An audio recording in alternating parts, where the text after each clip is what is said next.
Hey guys, it's Mark from drybilgesystem.com. Today we're going to do an unboxing on the dry bilge system. This is what's going to show up in the mail. Little box. Open that up.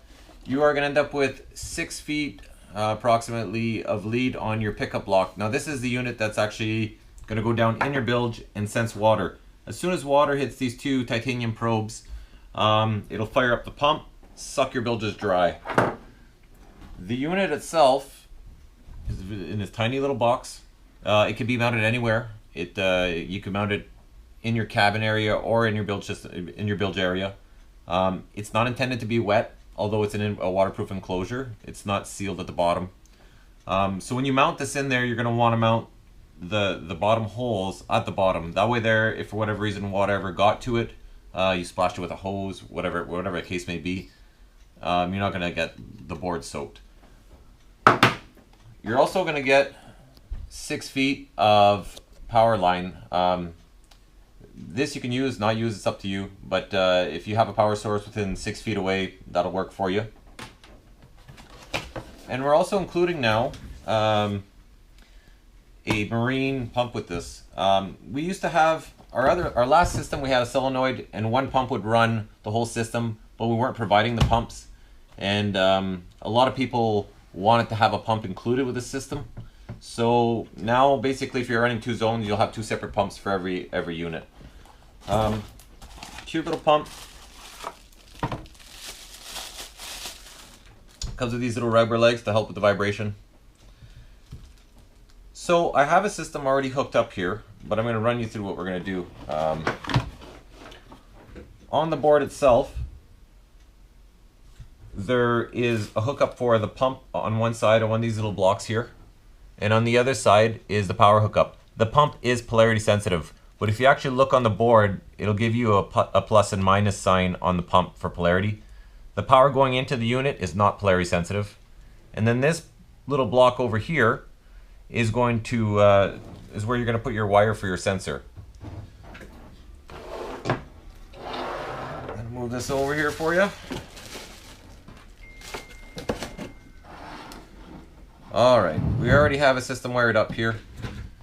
As you can see, we have this here onto our pickup block. And this is our power wire. Again, this is not polarity sensitive. I just have a little motorcycle battery right now hooked up to it with alligator clips to make it easy for me to show it for you guys. And then your pump connected here. That one is polarity sensitive, and so you're going to want to go positive to the far left and negative to the right.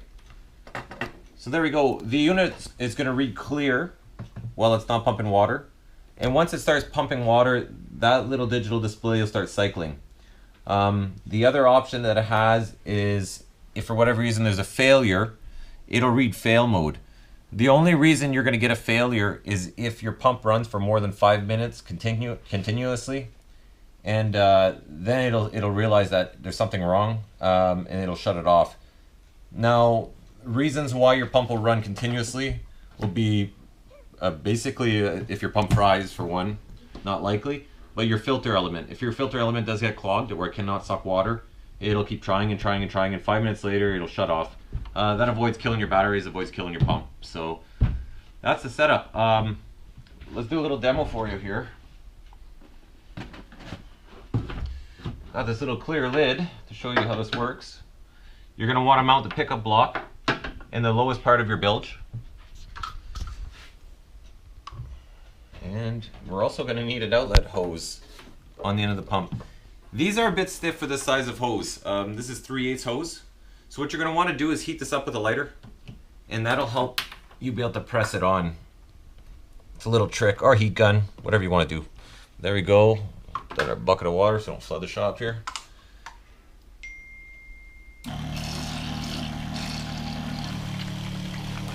It'll run for about 5 seconds after it doesn't sense water, and it'll just simply shut off. So there we go.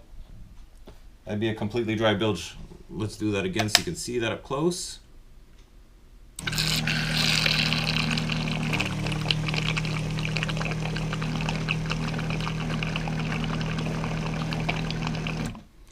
And it'll do that over and over and over to keep your bilges completely dry. One thing that should be done before you install the system is your bilges should be cleaned as best you can. If you have a bunch of scum and debris in your bilges, you're just going to clog up your filter element, and it's going to give you havoc. So best thing to do is take your time, clean your bilges. Once you have this installed, your bilges will never get gummy again because there's never going to be any water in there. And that's it. Hope you enjoyed.